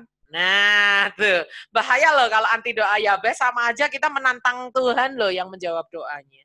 Yang ketiga, ada pandangan yang bilang, nggak usah doa Yabes, itu kan bukan doa Bapa kami. Kan Tuhan Yesus sudah ngajarin kita doa Bapa kami. Jadi yang boleh kita ikuti doa Bapa kami saja. Kalau gitu, kalau pandangan itu kita terima, berarti tolak tuh semua doa tokoh Alkitab, doa Musa, doa Daud, doa Yosua, yang bukan doa Bapa kami, tolak aja semuanya. Lalu paling pertama kita gunting tuh doa Yabes, berikutnya doa-doa yang lain gunting aja semua, akhirnya Alkitabnya tinggal seberapa tuh. Saya kadang-kadang heran gitu loh. Karena ketemu teolog-teolog yang terlalu pinter sampai keblinger gitu menurut saya. Saking pinternya sampai menolak doa Yabes. Doa Yabes itu Alkitab atau bukan? Dia primbon atau bukan? Dia firman Allah atau bukan? Doanya dikabulkan oleh Tuhan atau bukan? Atau enggak gitu kan? Nah, kalau kita hanya mau terima doa Bapa kami saja, udah. Hapus aja semua doa tokoh Alkitab tuh. Doa Daud aja ada di Mazmur 72 ayat 20, Mazmur 17 ayat 1, Mazmur 86 ayat 1, dan seterusnya. Doa Musa ada di Mazmur 90, doa Hizkia ada di Yeskiel 37, doa Hana, doa Habakuk, doa Yunus. Saya cantum semua loh ini di makalah saudara. Kenapa? Kalau kita ketemu orang anti doa Yabes, alasanmu apa? Itu kan bukan doa Bapa kami, nggak diajarkan Tuhan Yesus. Ya udah, ini daftar doa-doa ini, hapusan semua dari Alkitab. Guntingan naik. Saudara. Terus ada yang menentang doa Yabes karena kata-kata kayak gini. Kan Tuhan Yesus ngajarin nih, berikanlah kepada kami pada hari ini makanan kami yang secukupnya. Kenapa kalau doa Yabes berkati kami, berkatilah aku berlimpah-limpah? Saya jelasin kepada orang-orang yang anti doa Yabes itu. Berkati berlimpah itu karena Tuhan minta Tuhan perluas daerah untuk menjadi berkat buat daerah yang lebih besar. Kita butuh berkat yang lebih banyak. Lah kalau area kita cuma keluarga kita tok, ya udah berkatnya kecil, ya apa cuma anak sama suamiku tok, sama istriku tok kok. Tapi ketika kita mulai jadi berkat untuk komunitas, kita butuh yang lebih banyak lagi. Misalnya nih, saya mau jadi berkat untuk Indonesia nih, kepengen alat APD nih, masker. Ya saya setidaknya butuh miliar. Gitu. Lah kalau saya cuma 1 RT tok masker ya cukuplah 1 juta sudah cukup itu. Lah kalau areanya lebih besar ya kita butuh berkat lebih besar. Jadi saya kasih argumentasi ke mereka, coba Tuhan Yesus, waktu menggandakan 5 roti 2 ikan, sisanya berapa? Aku bilang gitu. Coba dijawab. 12 bakul. Nah itu berarti berlimpah-limpah atau enggak? Aku bilang gitu. Berlimpah-limpah juga ya. Nah makanya jangan memandang sempit doa Bapak kami. Berkatilah kami pada hari ini makanan kami yang secukupnya, itu bukan berarti kita menutup pintu untuk berkat Tuhan berlimpah supaya kita jadi berkat untuk yang lebih banyak. Artinya bukan letter leka begitu kayak berikan kami makanan yang secukupnya. Itu maksudnya berkat Tuhan adalah dari sehari ke sehari. Kita nggak perlu khawatir akan hari esok, kesusahan hari ini cukup untuk hari ini. Kita nggak perlu khawatir, nggak usah minta makanan untuk 100 hari ke depan. Besok juga Tuhan sediakan kok. Gitu kan. Maksudnya gitu. Tapi kalau kita, Tuhan berkati aku berlimpah-limpah, terbukti tuh sisanya aja 12 bakul kok. Iya kan? Nah, berikutnya saya ada bacaan pembanding ini. Bacaan pembanding ini adalah kritikan orang terhadap Wilkinson yang pertama kali pada abadnya kita ini ya. Kalau abad-abad sebelumnya saya nggak tahu ya. Pada abadnya kita ini yang menulis buku pertama kali yang menggegerkan dunia tentang doa Yabes. Nah, kritikan-kritikannya adalah Wilkinson ini menekankan sifat Tuhan sebagai Tuhan yang memberkati. Sehingga pandangan dia tentang Tuhan itu tidak berimbang antara salib dan berkat gitu. Nah, itu juga bahaya ya Saudara. Jadi ketika kita mempelajari doa Yabes, jangan dikeluarkan dari Alkitab lalu kita ekspos, pandangan kita tentang Tuhan itu hanya secepat itu tok, enggak.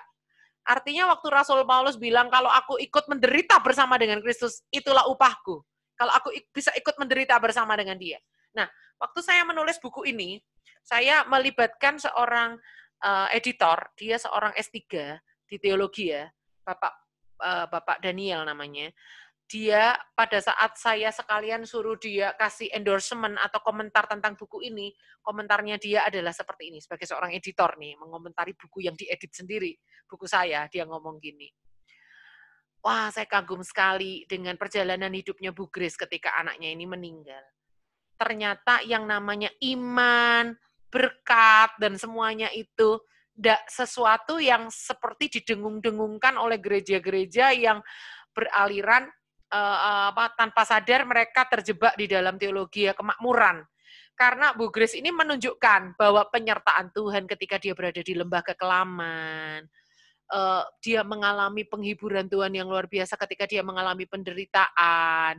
Itu pribadi Tuhan yang seperti itu yang jarang dikhotbahkan itu nyata dalam hidupnya. Tidak cuma yang berkat tuh berupa materi terus gitu. Dia ngasih komentar kayak gitu, saya juga kaget karena saya juga nggak sadar kalau buku saya itu seperti itu di pandangan mata orang lain. Nah, kita harus punya pandangan tentang Allah itu secara komprehensif atau secara menyeluruh. Bahwa Allah itu adalah Allah yang memberkati. Bahwa Allah itu juga Allah yang bisa menguji Ayub. Bahwa Allah itu juga Allah yang bisa menerjunkan itu Yunus ke perut ikan. Bahwa Allah itu juga Allah yang sama yang menciptakan langit dan bumi. Bahwa Allah itu juga Allah yang mengizinkan masa kelaparan itu hambanya itu harus di tepi sungai Kerit. Tuhan tuh juga tetap mengizinkan sungai Kerit itu tetap pada akhirnya kering. Sehingga Elia tuh harus pergi ke rumah seorang janda. Hal-hal seperti itu yang kurang diekspos. Belakangan ini khotbahnya kan berkat terus gitu kan. Hanya menyenangkan telinga orang-orang akhir zaman. Rasanya kalau khotbahnya nggak ada berkat tuh rasanya kok kurang marem gitu kan. Nah, Terus kritikan terhadap buku. Ini bukan kritikan kepada doa Yabes di Alkitab loh saudara. Kritikan terhadap buku doa Yabes yang ditulis oleh Wilkinson. Nah ini saya bahas kritikan-kritikannya. Berikutnya adalah si pengkritik ini mengkritik kenapa kok Wilkinson ini seolah-olah mengatakan bahwa Tuhan itu hanya menjawab doa-doa yang berani seperti doanya Yabes ini. Kalau doa-doa yang nggak berani itu Tuhan nggak jawab.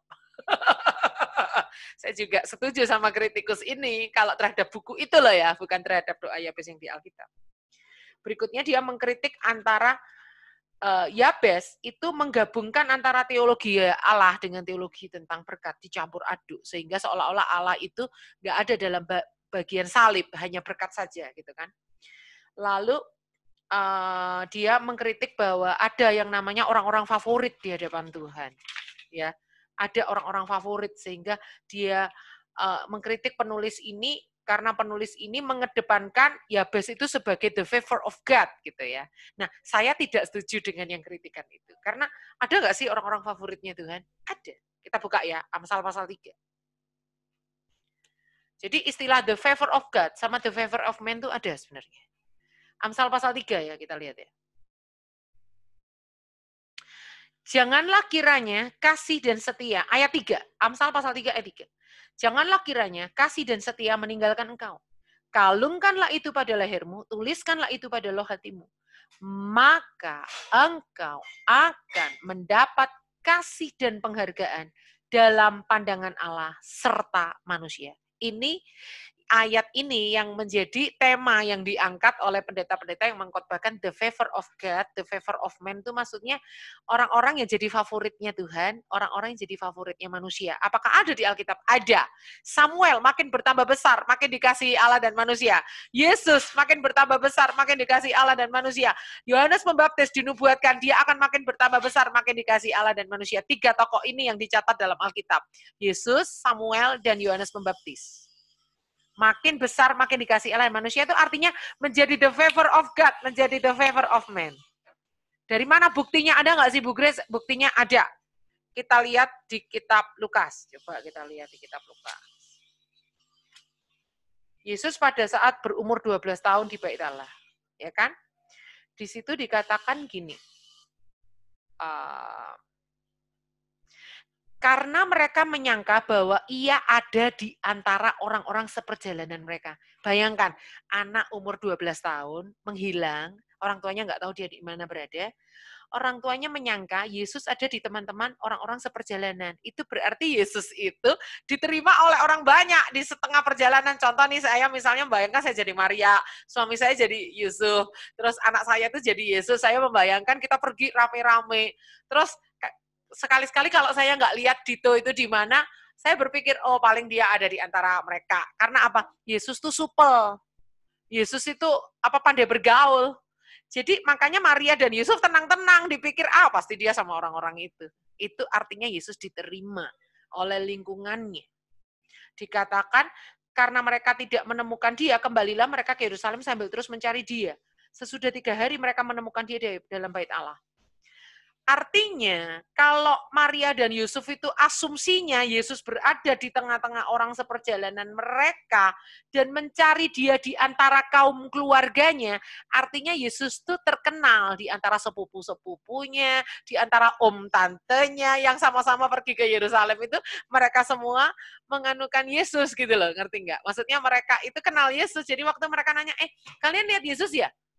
Aku kira sama kalian. Oh Yesus kami tahu, tapi nggak ada sama kami, nggak ada tuh, kami udah 2 hari ini nggak lihat dia. Jadi semua orang menjawab, nggak ada satupun orang yang bilang, Yesus tuh yang mana sih? Yesus siapa sih?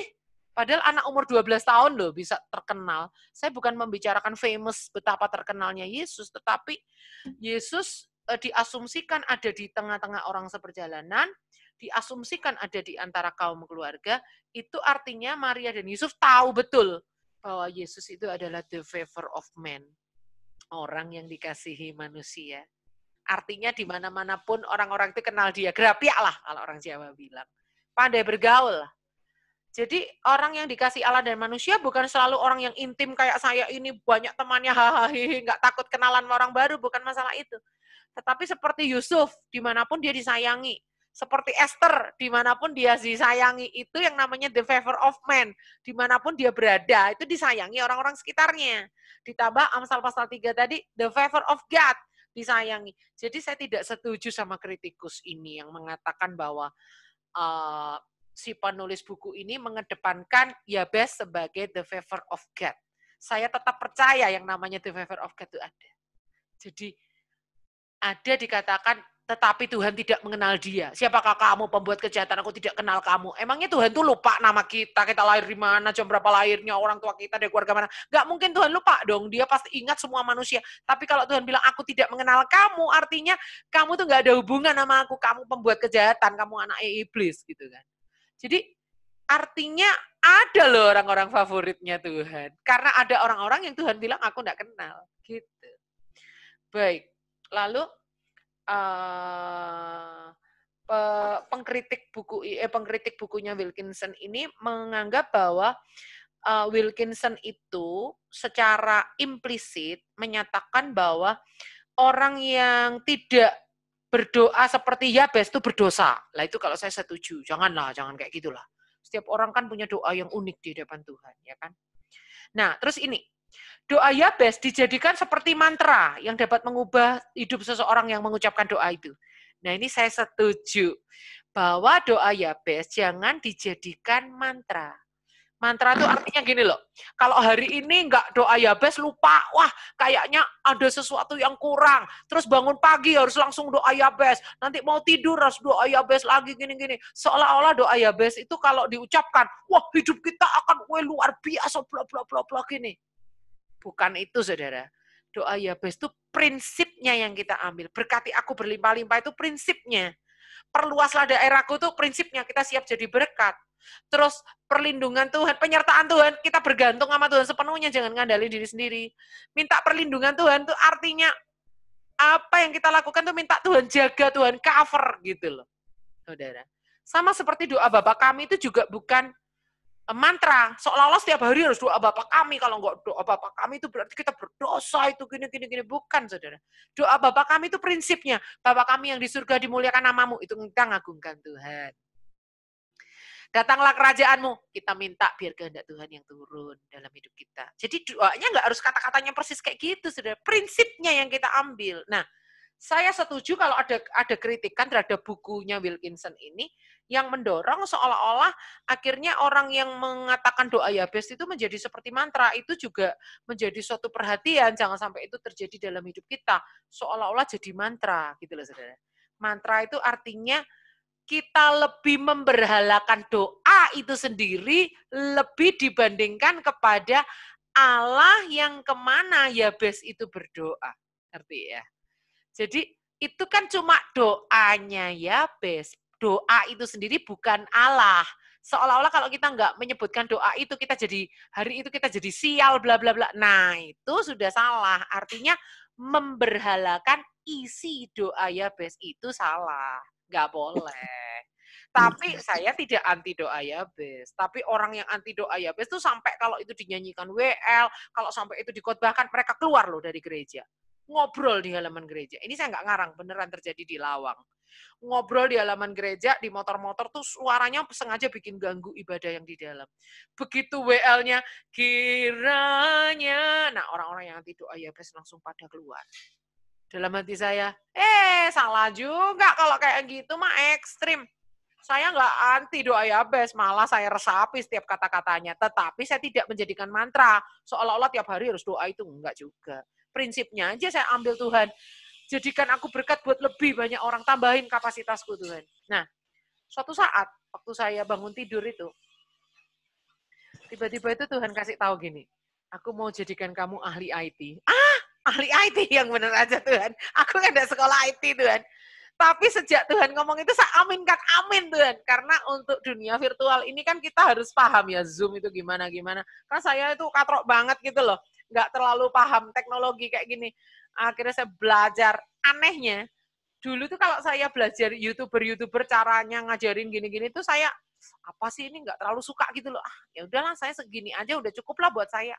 Tapi sejak Tuhan ngomong itu, saya kayak seperti paradigma saya kayak dibuka sama Tuhan. Ting, gampang itu sebenarnya. Kamu jangan merasa itu sulit, itu gampang itu.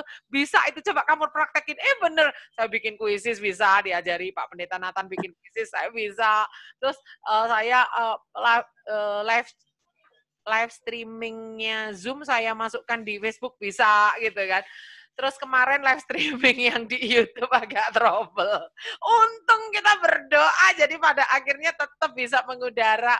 Ada banyak trouble kemarin, makanya saya harus telepon orang IT lagi tanya sebenarnya gimana sih.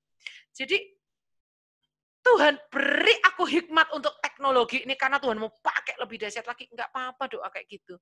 Doanya enggak harus berkati aku berlimpah-limpah, perluaslah daerahku, kayak mantra gitu loh saudara, enggak harus kayak gitu saudara, itu salah itu, memberhalakan isi doa. Akhirnya menempatkan isi doa itu lebih daripada Tuhan. Nah itu sudah jadi mantra namanya. Tapi seandainya ya, saya tiap hari kepengen ambil pokok doa Yabes itu dalam hidup saya enggak masalah. Pokok doanya kok yang saya ambil bukan kata-katanya kok. Kalau kata-katanya pun saya ambil ya enggak masalah, saya kan memperkatakan firman, bukan memperkatakan mantra dari dukun. Tetapi pengharapan dari dasar motivasi hati kita itu kepada Tuhannya Yabes, bukan kepada doanya Yabes. Beda loh ya, beda loh ya. Motivasi ini yang membedakan gitu. Baik, apakah ada pertanyaan mungkin? Silahkan mungkin kalau ada pertanyaan. Boleh. Bu Fona atau Pak Jamhari silahkan kalau ada pertanyaan. Ini tadi kan ada sedikit menyangkut Yakub. Yang Yakub itu kan artinya penipu. Terus habis itu dia diganti menjadi Israel. Tapi kamu kenapa kok enggak pakai Israel ya? Tetap dibilang Allah Yakub. Di Alkitab ada yang pakai Allah Abraham, Ishak dan Yakub. Tapi di Alkitab ada yang pakai Allah Abraham, Ishak dan Israel. Tetapi bahkan Allah Yakub itu sendiri, Allah Israel itu sendiri ketika mengatakan kepada orang Israel di beberapa firman-Nya, dia menyebut dirinya sebagai Allah Yakub. Jadi gini, Allah itu tidak pernah malu menggandengkan namanya dengan Abraham. Notabene Abraham itu punya kelemahan. Allah tidak pernah malu menggandengkan namanya itu dengan Ishak, tetapi Ishak itu tetap punya kelemahan manusia biasa. Dan Allah tidak pernah malu menggandengkan namanya itu dengan nama Yakub. Notabene hidup Yakub itu pernah 5 kali loh melakukan penipuan. Ya kita lihat ya. Yang pertama dia menipu kakaknya 2 kali. Hak kesulungan sama dia menyamar pura-pura jadi dia mencuri hak kesulungan kakaknya kan waktu menghadap papanya. Dia juga pernah menipu papanya 3 kali. Pertama dia mengaku jadi Esau. Terus dia mengaku proses masaknya cepat. Dia mengaku untuk kedua kalinya waktu ditanya lagi dia mengaku dia Esau. Jadi total dia itu menipu 5 kali. Tetapi dalam kehidupannya dia mendapat tuayan berkali-kali ditipu oleh Laban. Tetapi saya cek kehidupan Yakub ketika di rumah Laban, dia sama sekali tidak pernah menipu. Artinya perjumpaan Yakub dengan Tuhan di Betel itu ketika dia berbantalkan batu itu mengubah hidupnya, mengubah karakternya. Perjumpaan divine ilahi itu, perjumpaan ilahinya dia, encounter-nya dia dengan Tuhan itu membuat dia tidak jadi penipu lagi. Jadi pada saat di rumah Laban itu justru dia ditipu. Pertama di hari pernikahannya harusnya dia dapat Rahel malah dapat Lea. Terus upahnya diubah 10 kali. Total dia setidak-tidaknya ditipu 11 kali kan. Minim loh itu. Belum yang lain-lainnya ya kan. Jadi karena dia menabur, menipu, dia menuai, ditipu gitu. Dan dia menabur 5, dia menuai 11. Upahnya diubah 10 kali. Belum ditambah di hari pernikahannya dia ditipu. Artinya 2 kali lipat dia menuai apa yang dia tabur. Sekalipun dia sudah bertobat. Hati-hati loh ya saudara. Pertobatan itu tidak berarti menghapuskan apa yang harus kita tuai dari apa yang pernah kita tabur di masa lalu. Tetap taburan kita itu, hukum tabur tuai itu nggak bisa dihapuskan walaupun Tuhan sudah mengampuni. Misalnya gini nih, misalnya orang itu perokok berat. Waktu dia bertobat dia udah tinggalkan rokok. Tapi tetap jantungnya ini tetap rusak. Tetap apanya, paru-parunya apa itu rusak. Itu sebagai tuaian karena dia berpuluh-puluh tahun jadi perokok berat. Seperti itu loh. Walaupun Tuhan udah ngampuni, Tuhan udah pulihkan. Tetapi tuaian kan upah dosa adalah maut. Nah itu. Nah jadi pada saat Tuhan itu mengaku bahwa aku adalah Allah Yakub. Nah, setiap penyebutan kata Yakub, Allah Yakub dan Allah Israel di dalam Alkitab, kalau kita mau teliti di kitab Mazmur di apa itu, pasti ada artinya. Yang punya arti bahwa Tuhan itu adalah Tuhan yang sanggup mengubahkan Yakub menjadi Israel. Tuhan yang sanggup mengubahkan si penipu ini jadi pangeran. Tuhan yang sanggup mengubahkan Yakub yang menang dengan cara menipu ini menjadi Yakub yang menang karena murni totali karena diberkati Tuhan. Totally gitu. Jadi kan dia bilang roti sepotong, baju sepotong. Ternyata Tuhan jadiin 2 pasukan, belum dombanya, kambingnya, keledainya banyak sekali. Udah dibagi sama Esau masih banyak. Nah, tadi ada yang lupa saya bahas. Esau itu nggak main-main loh, datang membawa 400 pasukan loh. Belum tentu tujuan Esau pada awalnya itu adalah berdamai loh. Karena apa? Yakub sampai gemetaran. Dan saking dia itu pengecut, ya kan. Istrinya diduluin, semua diduluin. Dia paling terakhir loh. Lucu juga akan dibagi 2 pasukan. Harusnya kan dia yang duluan tuh, menanggung resiko. Ini enggak. Malah pasukan lain diduluin. Dia nanti berangkat paling terakhir. Makanya terus malaikat Tuhan menemui dia. Dia gentar. Kenapa dia gentar? Kan kalau zaman dulu ada spionase ya. Dia itu kirim utusan untuk lihat waktu dia pulang nih bagaimana reaksinya kakaknya Esau ini. Bahwa 400 pasukan loh, nggak main-main loh. 400 orang pasukan loh. Itu kalau nggak perang ngapain itu? Kalau Esau nggak mau ngangkat pedang perang lawan saudara kembarnya ini, apalagi tujuannya kalau nggak perang? Makanya si Yakub ini ketakutan. Makanya dia itu kan bilang, kalau aku bisa pulang ke rumah ayahku dengan selamat, itu artinya apa? Dia udah tahu kalau Esau ini punya niatan membunuh dia. Jadi kalau dia bisa pulang ke rumah ayahnya dengan selamat tuh benar-benar totali karena penyertaan Tuhan. Makanya dia punya akal tuh. Dikasihlah Esau itu disogok gitu ya. Dengan keledai lah, domba lah, inilah. Terus karyawannya itu diajarin suruh nyembah, suruh ini dari Tuhanku, ini untuk Tuhanku gitu ya. Ini diluluhin hatinya si Esau ya. Makanya waktu si Yakub ketemu sama Esau, mereka pada akhirnya nggak dibunuh. Si Yakub nggak dibunuh, tapi si Esau malah meluk adiknya, ngampunin. Jadi sebenarnya peristiwa pengampunan bisa kita khotbahkan tidak cuma daripada Yusuf mengampuni saudara-saudaranya, tetapi bisa dikhotbahkan dari bagaimana Esau itu mengampuni Yakub. Sehingga waktu ayah itu meninggal, 2 orang ini menguburkannya bersama-sama, sudah rukun. Jadi kerukunannya Esau ini tidak cuma karena dia disogok dengan berbagai macam harta benda, tetapi sampai papanya meninggal pun mereka menguburkan berdua. Artinya kerukunannya ini permanen gitu loh. Benar-benar si Yakub, si Esau ini mengampuni saudara kembarnya ini. Jadi yang dikatakan aku harus selamat sampai ke rumah ayahku ini, yang dikhawatirkan Yakub adalah, aduh nanti kalau aku balik ke rumah papaku lagi, bagaimana nek ketemu Esau, aku pasti dibunuh gini gitu loh. Itu tidak terbukti. Tuhan membuat hati Esau ini luluh. Jadi Bu Fona, pertanyaan Bu Fona itu sangat dalam. Makanya kalau saya baca Alkitab, saya akan teliti. Tuhan itu menyebut dirinya di situ kadang-kadang keluar Allah Yakub, kadang-kadang keluar Allah Israel. Itu pasti kalau keluar kata nama Yakub, di situ Tuhan mengedepankan bahwa Allah itu adalah Allah yang hidup atas proses kehidupan seseorang dari si Yakub menjadi Israel. Tapi kalau muncul di dalam satu ayat itu dia memperkenalkan dirinya sebagai Allah Israel, itu Tuhan mengedepankan ending prosesnya, goalnya. Ini loh udah jadi Israel. Tapi kalau Tuhan menyebut Allah Yakub, Tuhan itu mengedepankan ini loh, aku berproses pada seseorang yang bernama Yakub dan aku nggak malu menyebut diriku Allah Yakub. Gitu. Ada satu lagi materi yang keren banget yang membahas hai si cacing Yakub. Pernah nggak baca ayat itu? Hai si cacing Yakub. Itu keren banget, itu hubungannya dengan cacing beneran ada bahasa Ibraninya apa, saya teliti cacing itu seperti apa. Dan cacing itulah yang ada di neraka. Dan cacing itulah yang berhubungan dengan pewarnaan kain kirmisi. Kain kirmisi di dalam tabernakel Musa itu menggambarkan, melambangkan darah Yesus. Dan kehidupan si cacing ini persis dengan peristiwa Yesus di kayu salib. Wah, itu ada hubungannya dengan hai si cacing Yakub. Jadi ternyata kehidupan kita tuh di hadapan Tuhan sama seperti cacing. Cuma cacing gitu. Tetapi kok Tuhan selamatkan. Kenapa Bu Fona? Minggu depan. Oh, mau belajar itu ya, Pak Boas? Ada request minta yang si cacing Yakub itu. Jadi Bu Fona, mulai bulan Juli ini Zoom Inar saya tuh 3 lini. Lini musik gereja ada, yang peperangan rohani itu, Pak Jamhari ikut atau enggak itu yang peperangan rohani milik Tuhan tuh? Saya bahas. Kenapa, Bu Fona?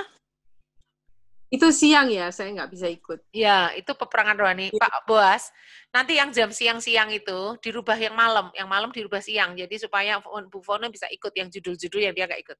Nah, terus saya ada materi yang penggiat anak. Nah, saya ada materi-materi yang tentang pendalaman Alkitab. Nah, yang hari ini materi pendalaman Alkitab yang Story of the Prayer of Jabez ini, maksudnya doa Yabez. Jadi tiap hari Jumat ya. Kamis malam ya, Kak. Soal harinya itu bisa fleksibel sih sama waktunya. Kalau yang persiapan Natal itu semuanya Sabtu malam. Nanti coba deh supaya itu bisa ajek gitu ya, supaya berulang polanya harus berulang ya. Kalau Jumat malam itu pendalaman Alkitab, kalau Senin keluarga gitu. Request. Bu Fona request. Baik, saya perhatikan. Karena ini saya tuh munculkan banyak judul, lalu Pak Boas sama saya berunding rapat berdua, judul-judul mana yang mau dikeluarkan, harinya apa, jamnya apa, kira-kira judul ini untuk orang pulang kerja, berarti malam, judul ini kira-kira untuk ibu rumah tangga bisa siang, kayak begitu Bu Fona. Baik, ya. Pak Jamhari, silakan mungkin ada mau tanggapan apa, boleh? Untuk malam ini cukup kalau orang makan kenyang, Sis. Karena memang ya dari 2 ayat, kemudian ya secara sayanya manusia ya bisa-bisanya ya kok memang benar pengalaman Yakub gitu loh. Itu ya pembukaan Reza Firman demikian dibagikan. Jadi itu. Saya juga nunggu kapan mungkin dapat di rolling itu yang 8 jurus maut, apa itu ya? 8 air mata Yusuf. 8 tangisan Yusuf. Iya, betul. Oh, itu keren banget, Pak, itu. Mau digelar lagi? Boleh. Karena jamnya kan siang terus, makanya kalau siang... Bapak bisanya malam ya? Pak, tolong dicatat. Tangisan Yusuf, sama yang itu, yang apa, si cacing Yakub. Keren itu si cacing. Gini, belum tak buka. Baik, kita berdoa ya Bapak. Kami bersyukur untuk hari ini kami sudah belajar tentang doa Yabez. Betapa doa Yabez adalah janji-janjimu sendiri kepada Yakub. Dan engkau menggenapi sampai Yakub pun terperangah dan bertekuk lutut mengatakan bahwa engkau adalah Allah Israel. Oleh karena itu Tuhan, kami tidak mau menolak doa Yabez. Tapi kami juga tidak mau menjadikan itu sebagai mantra dalam hidup kami. Pengharapan kami bukan kata-kata Yabez. Pengharapan kami adalah Allahnya Yabez, Tuhannya Yabez, yang Tuhan yang sama yang kami sembah. Tuhan, berkati kami berlimpah-limpah. Kami nggak mau meremehkan Tuhan, merecehkan Tuhan dengan meminta berkat yang receh-recehan, Tuhan. Tapi kami mau meminta berkat yang berlimpah-limpah karena kami mau dipakai Tuhan kepada area yang lebih luas lagi. Karena kami diberkati tidak stop sampai di situ, tetapi hidup kami menjadi saluran berkat bagi orang banyak. Tuhan, kami membutuhkan tangan penyertaan-Mu, karena kalau Engkau nggak menyertai kami itu artinya mengandalkan diri kami sendiri. Di luar Engkau loh Tuhan, kami nggak bisa berbuat apa-apa. Kami butuh tangan perlindungan-Mu, karena untuk area yang lebih luas, kami nggak bisa mengerjakannya sendiri, tangan kami terbatas. Kalau Engkau tidak menudungi, tidak melindungi, maka akan ada banyak belalang pelahap, maka akan ada banyak kebocoran, maka akan ada banyak hal-hal yang miss, akan ada pintu-pintu terbuka di depan, tetapi ada kebocoran di pintu belakang. Kami nggak mau apa yang Kau percayakan itu bocor, Tuhan. Oleh karena itu kami butuh tangan perlindungan-Mu, tidak cuma penyertaan-Mu, kami butuh perlindungan-Mu, Tuhan. Kami mau mengambil pokok doa Yabez ini sebagai janji Tuhan atas Yakub menjadi pengalaman dalam hidup kami. Kami nggak mau hidup kami di area minimalis karena Allah kami adalah pencipta langit dan bumi. Kami nggak mau meremehkan Tuhan dengan doa yang minimalis, Tuhan. Oleh karena itu pakai lebih lanjut hidup kami, jadi berkat buat lebih banyak orang. Di dalam nama Yesus untuk kemuliaan nama-Mu Kabat, bukan untuk kemuliaan kami, tetapi untuk nama-Mu ditinggikan, sehingga kami lebih dimuliakan dari saudara-saudara kami adalah karena kami mau meninggikan Engkau. Terima kasih Bapak untuk firman-Mu yang begitu luar biasa dan dahsyat. Berkati Bu Fona, berkati Pak Jamhari, berkati kami semua. Dalam nama Yesus kami berdoa, haleluya. Amin. Amin. Sip. Saya hentikan ini recordingnya supaya